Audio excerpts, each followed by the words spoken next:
గెలిచావు మొన్న, ఓసారి ఓడిపోయావు, ఓసారి గెలిచావు, మంచి మెజార్టీతో గెలిచావు. విర్రవిగిపోతున్నావు, నాకు అర్థం కాల. జగన్మోహన్ రెడ్డి గారి గురించి మాట్లాడుతూ ఉన్నావు. అసలు జగన్మోహన్ రెడ్డి గారి గురించి మాట్లాడేటటువంటి నైతిక అర్హత నీకుందా అని అడుగుతా ఉన్నా. జగన్మోహన్ రెడ్డి గారి ఓటమి ఎరుగని వీరుడు అని కూడా ఈ సందర్భంగా చెప్తా ఉన్నా.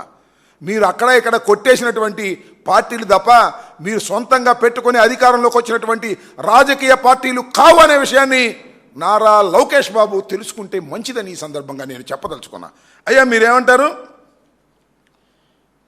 లోకేష్ గారు మొన్న ఇక్కడికి కడప వెళ్ళాడు. కడపలో చాలా బ్రహ్మాండంగా మాట్లాడుతున్నాను అనుకుంటున్నాడు. చాలాసేపు మాట్లాడాడు. జగన్మోహన్ రెడ్డి గారికి పేరు పెడుతున్నాడు.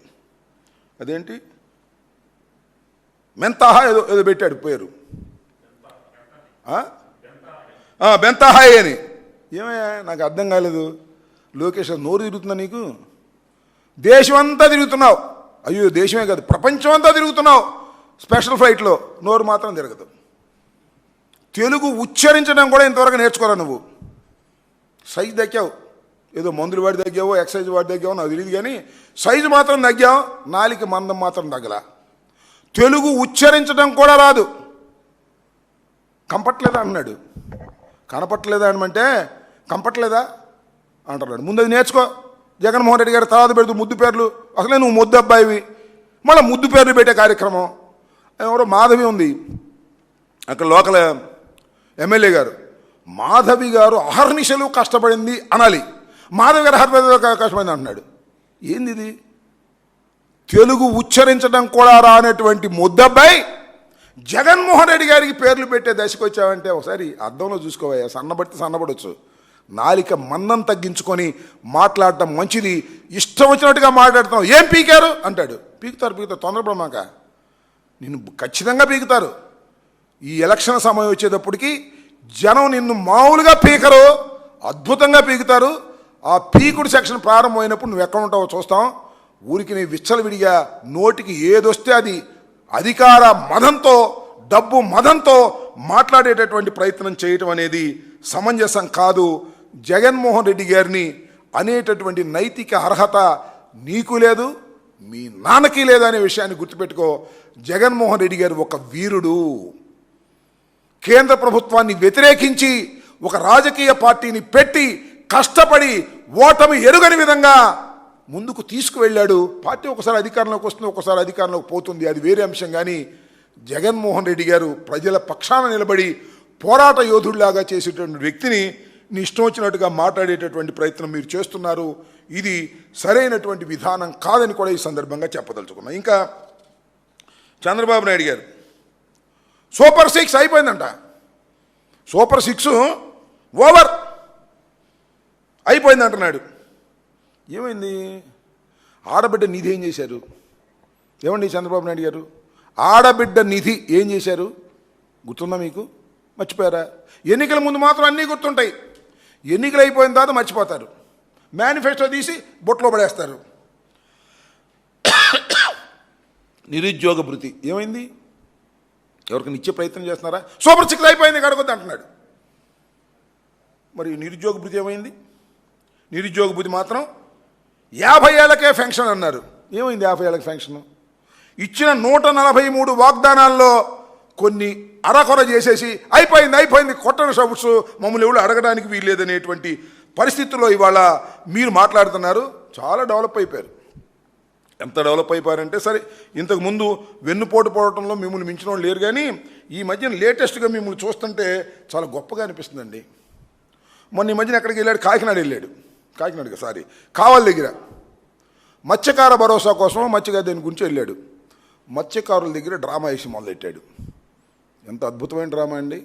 చేపల పులుసు వండాడంట, చేపల ఫ్రై వండాడంట, అవి తిన్నాడంట. చేపల పులుసు చెంచాతో తిన్నాడు. చూసారా? నేను చేపల పులుసు నా చిన్నప్పుడు ఇది తింటున్నా, చెంచాతో చేపల పులుసు తింటాం నాకు తెలియదు. ఇంకో గొప్ప విషయం, మీరు ఆశ్చర్యపోతారు, అసలు స్టవ్ వెలిగించుకోకుండానే చేపల పులుసు వండినటువంటి ఘటన సమర్థుడు నారా చంద్రబాబు నాయుడు గారు. ఎంత టెక్నాలజీ పెరిగిపోయిందండి. అసలు గ్యాసు మండలేకోకుండా, గ్యాసు స్టవ్ వెలిగించుకోకుండా, గ్యాసు స్టవ్ మీద చేపల పులుసు వండినటువంటి ఓ మహానుభావ నారా చంద్రబాబు నాయుడు గారు. ఎందుకయ్యా ఈ డ్రామాలు నాకు అర్థం కాలేదు. అడుగు ఓట్లు పర్లా, చేపల పులుసు వండితే మత్స్యకారులందరూ నీకేసేస్తారా ఓట్లు? మత్స్యకారులకు సరైనటువంటి విధానంలో పరిపాలన చేస్తే, వారి సంక్షేమ కార్యక్రమాలు అందిస్తే మత్స్యకారులు నీకు ఓటేస్తారు. చేపల పులుసు వండేస్తే, డ్రామా వేస్తే నీకు ఓట్లు వేసేస్తారా? తెలుసుకో. ఆ డ్రామాల్లో నాకు బాగా గుర్తొస్తుంది. పాపం చనిపోయి ఎన్టీ రామారావు గారు ఎక్కడున్నాడు, మా అల్లుడు నాకన్నా అద్భుతమైన నటుడు, నేను తెర మీద నటిస్తాను, మా అల్లుడు మాత్రం నిజ జీవితంలోనూ నటిస్తాడని ఆ రోజునే చెప్పాడు. ఇప్పుడు కూడా అద్భుతంగా నటించేటటువంటి కార్యక్రమం చేస్తున్నాడు. మనం అందరం అనుకుంటాం, ఆ రామానాయుడు గారు ఉన్నాడుగా, మా ఇరిగేషన్ మంత్రి గారు, ఆయన రీలు గడిపితే చాలు ఒక డ్రామా వచ్చేస్తుంది. పచ్చ చొక్కా వేసుకోవటం, పలికి నెత్తిని పెట్టుకోవటం, పచ్చ చొక్కా వేసుకోవటం, భోజనం వడ్డీయటం. ఆయన మించిపోయాడు ఈయన.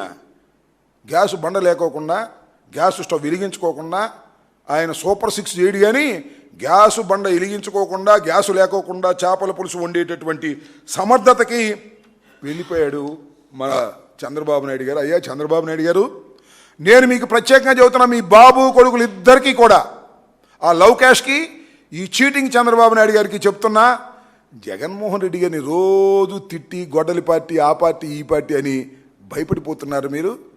వచ్చేది మళ్ళా జగన్మోహన్ రెడ్డి అని మీ హృదయాలకు తెలుసు. అందుకే భయపడి ఏదో ఒక విధంగా జగన్మోహన్ రెడ్డి గారిని బురదలాలనేటువంటి ఒక కార్యక్రమాన్ని మీరు నెత్తిన పెట్టుకున్నా సరే ప్రజలు మాత్రం అన్నింటినీ కూడా గమనిస్తున్నారు. దానితో పాటు ఇంకొక విషయం కూడా చెప్పాలి.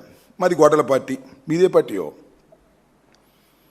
నేను అడుగుతా ఉన్నా, ఎంత మోసపు పార్టీ అని మీది? ఈ సందర్భంగా ఒక్కటి చెప్పదలుచుకున్నా. ప్రొఫెసర్ నాగేశ్వర్ ఒక అనలిస్ట్, తెలంగాణకు చెందినటువంటి ఒక అనలిస్ట్. మీరు అదేవిధంగా పవన్ కళ్యాణ్ గారు జనసేన కలిసి ఏం చేస్తున్నారు ఆయన మీద? ఆయన ఏమున్నాడని మీరు చేస్తున్నారు? ప్రొఫెసర్ నాగేశ్వర్ అనే వ్యక్తి ఎమ్మెల్సీగా గెలిచాడు. ఎవరిని ఓడించి? కాంగ్రెస్ను ఓడించాడు, భారతీయ జనతా పార్టీని ఓడించాడు, అన్ని పార్టీల్ని ఓడించి క్రెడిబిలిటీతో ఎమ్మెల్సీగా గెలిచినటువంటి వ్యక్తి ప్రొఫెసర్ నాగేశ్వర్. ఆయన ఒక వ్యాఖ్య చేశాడు. ఆయనకున్న సమాచారం మేరకు ఒక వ్యాఖ్య చేశాడు. ఇన్ని ట్రోల్ చేస్తున్నారండి. ఆయన పేటీఎం. ఆయనకైతే ఆంధ్రజ్యోతిలో కండువా వేసేశారు. ఏది? వైఎస్ఆర్సీపీ కండువా.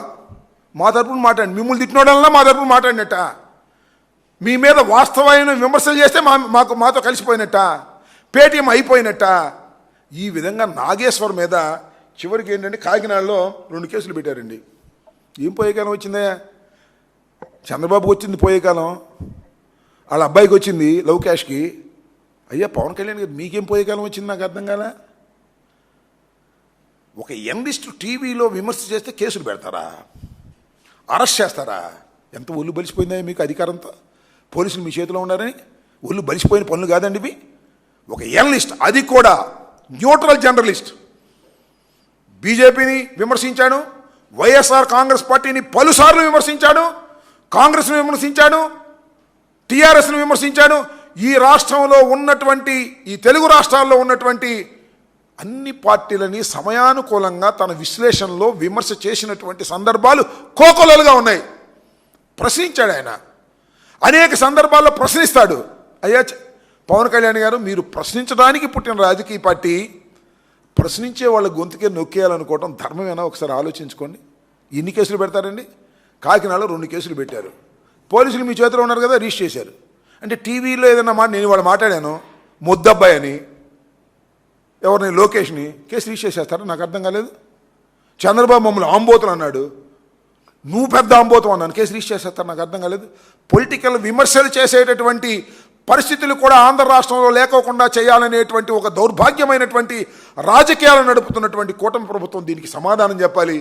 శభాష్. ఈ సందర్భంగా మా పార్టీ కాకపోయినా మమ్మల్ని రేపైనా విమర్శిస్తాడు, మాకు తెలుసు. ధైర్యంగా నిలబడ్డాడు. నేను పిరికివాడు అనుకున్నా, కాదు, చాలా ధైర్యంగా నిలబడ్డాడు. నేను ఎప్పుడో వీడియో చూశాను, ఆ వీడియోలో చెప్తున్నారు, స్టూడెంట్ లైఫ్లోనే జైల్లో ఉన్నాను, నేను ధైర్యంగా నిలబడతాను, దేన్నైనా ఎదుర్కొంటానని చెప్పాడు. అన్నిటికన్నా నచ్చింది ఏంటంటే, మీరు యుద్ధం ప్రారంభించారు, నేను ముగిస్తానని చెప్పాడు.